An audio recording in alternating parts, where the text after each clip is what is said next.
Hey guys, my name is Stephanie Stringola and I'm doing my country presentation on Latvia. Just a quick disclaimer, there's a lot of words here that I cannot pronounce. I've tried to look up the pronunciation of these words, but they are not helping me, so I'm sorry it's going to be a little awkward you sitting here hearing me struggle to pronounce these words, but just put that out there. So we're going to begin with a map. So where is Latvia? So here's a map of Europe, and the red highlighted kind of Australia-shaped country, that's where Latvia is.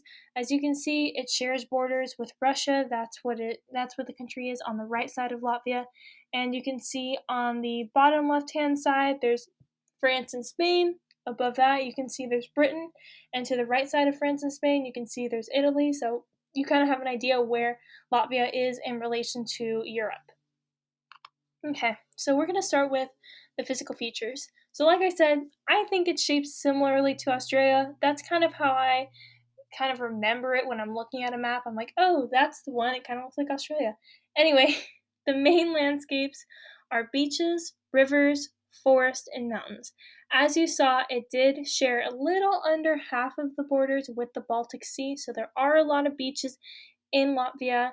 There are two main rivers that I'm mentioning.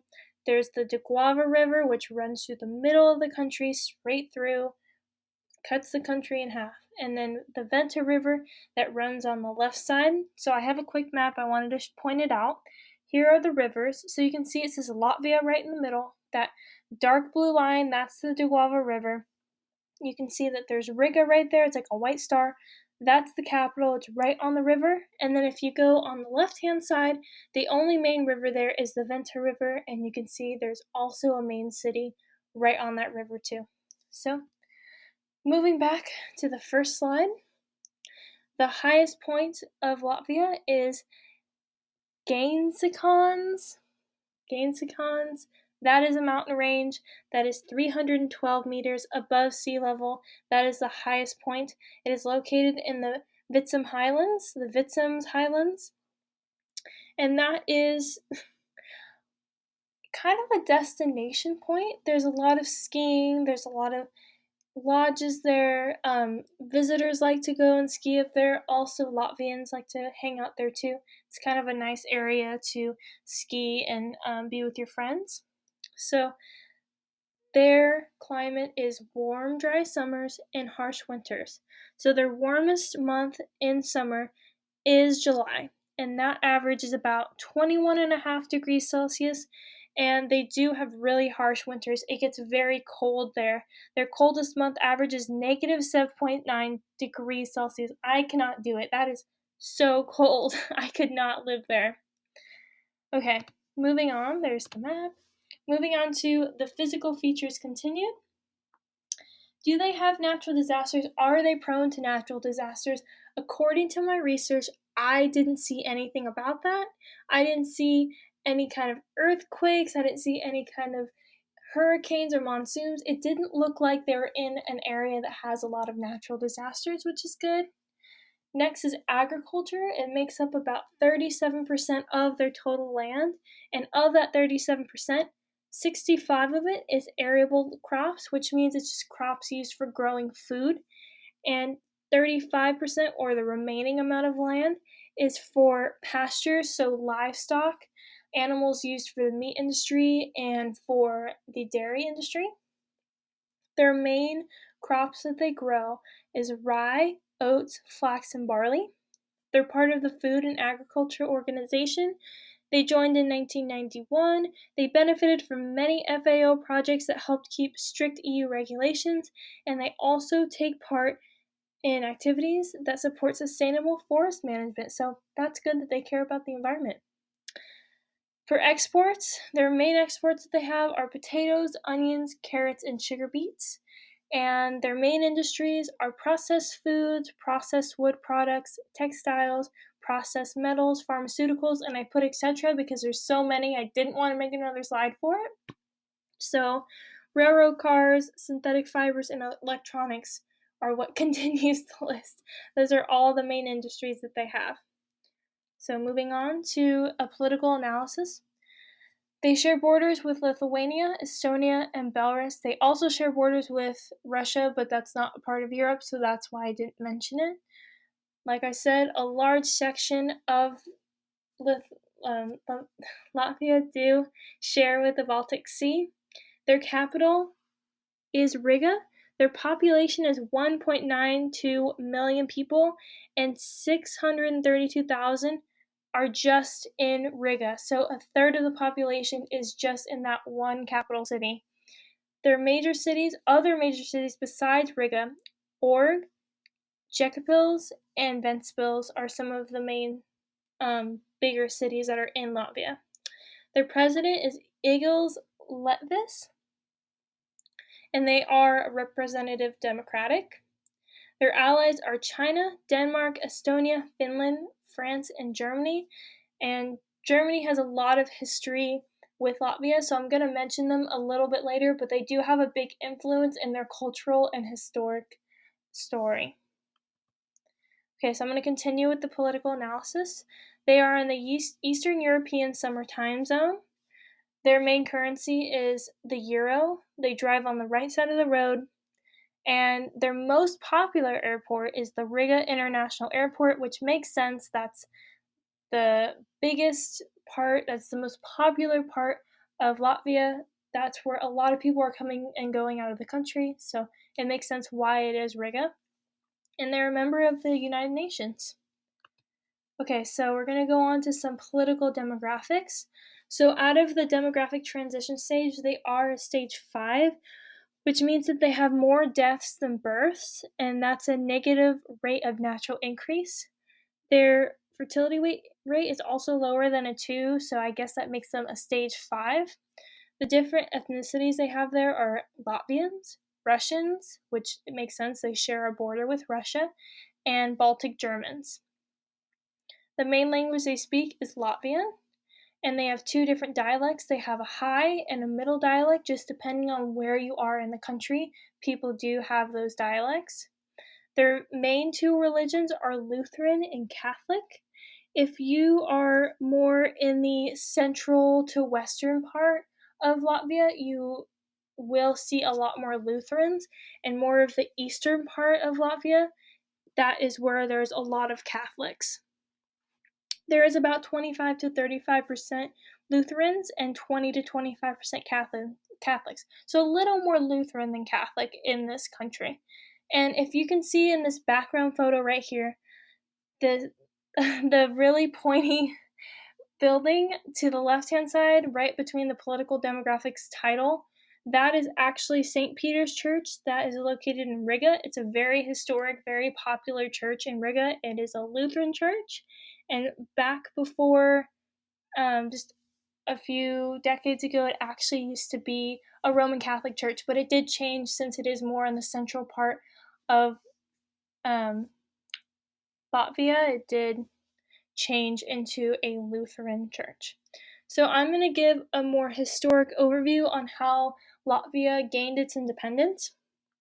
So a long time ago, back in the 1940s, they were ruled by the Soviet Union. And so in 1939, Latvia was forced to grant the Soviet Union their military bases.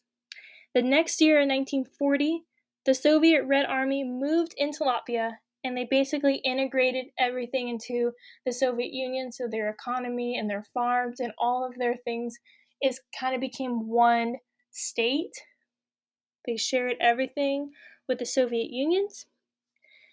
And so that happened for a while, and this next time marker is in the late 1980s. A Soviet politician, his name is really hard for me to pronounce, so I'm going to try my best. Mikhail Gorbachev. He was, like I said, a Soviet politician.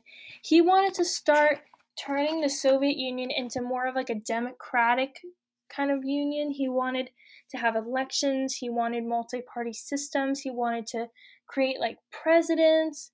And so slowly they started becoming more of a democratic group, but that doesn't really mix with the whole controlling power they had over everyone. So that started to destabilize them from that control they had over those people and over those countries. And so they kind of just collapsed. They collapsed in 1991. And so during this time in 1990, the Latvians were like, hey, like, we want our independence back. And so they declare the restoration of their independence in 1990. And in the next year, in 1991, they finally regained their full independence from the Soviet Union. So good for them. That is a little background on how they regained their independence, or how they have their permanent independence. Next, I want to go for the culture and the mannerism section.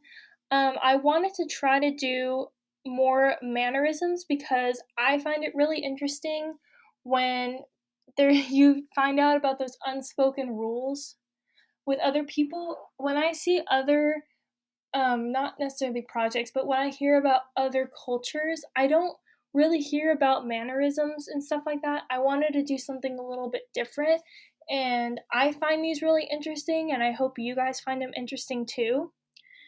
So I just wanted to dive into like these little unwritten rules about how you should act around other people in Latvia. So first of all, they are a Baltic culture. It's one of the older cultures in the European cultures, but they have been altered from the Germans and the Russians just going in and out of the country. That historic stuff there, it did really change their culture. Their society is from a hierarchy, so it's the respect based on your age and your position. So usually older people are more respected. They're seen as more wise people. And you're obviously more respected if you have a certain name or a certain title to you. They're fairly private people. They're really formal with people that they don't know, but they're more informal with their friends and their family. Like everybody is more informal with people that they're close to and that they're comfortable with. So usually greetings are done with eye contact and a firm handshake. Usually you introduce yourself with your first and surname, and you don't usually use their first name unless you're invited to. So you usually call them by their last name unless you guys are close enough to where they're comfortable calling each other by their first name. If you're invited to someone's house, you usually should bring one of these things. These are the more culturally appropriate things you should bring when you are invited, like chocolates, imported liquor, fruit, or flowers. And I thought this was a really interesting fact. If you are invited to someone's home and you want to bring flowers, you should bring them in an odd number, because you give people flowers in an even number when they're mourning. So if you're just going for a dinner and a hangout, it's actually culturally appropriate to bring flowers in an odd number. And I just thought that was very interesting. I never heard anything like that before. And it's also common to sing after a meal. That's interesting. Okay, so my last thing I wanted to talk about is a very big festival that happens every 5 years, and I wanted to share that with you. It's called the Latvian Song and Dance Festival. So this is one of the largest dancing events in the world. I'm talking like 40,000 people are participating in this festival. It's actually so crazy and so cool to me. It used to be called the Latin Song Festival without the dance part back in 1873. And so every 5 years, it started in 1873, it used to just be a song festival. But in 1948, they added on the dance part. And so usually during this festival, they like to sing and to dance to folk music. They have classical choir songs, but they really like to specialize in a cappella. And recently, they've had some more modern music. They wanted to incorporate some more modern songs into this festival. And so that is a little background of the festival. And so this is the end of my presentation. I'm just going to say these are my source pages, and this is also a more complicated map just to show it's just part of the requirements. So this is the more sophisticated map. And yes, for this source page, there is pictures of food and hamburgers. I was hungry when I was editing this PowerPoint, so yes, that's food. And this last one, there is a waterfall behind this map, and I thought it was very interesting. This is a Latvian waterfall. It's from the Venta River, and I think it was really pretty, and I thought I should show you guys. So thank you so much for listening to my presentation. I hope you guys have a good day, and thank you again.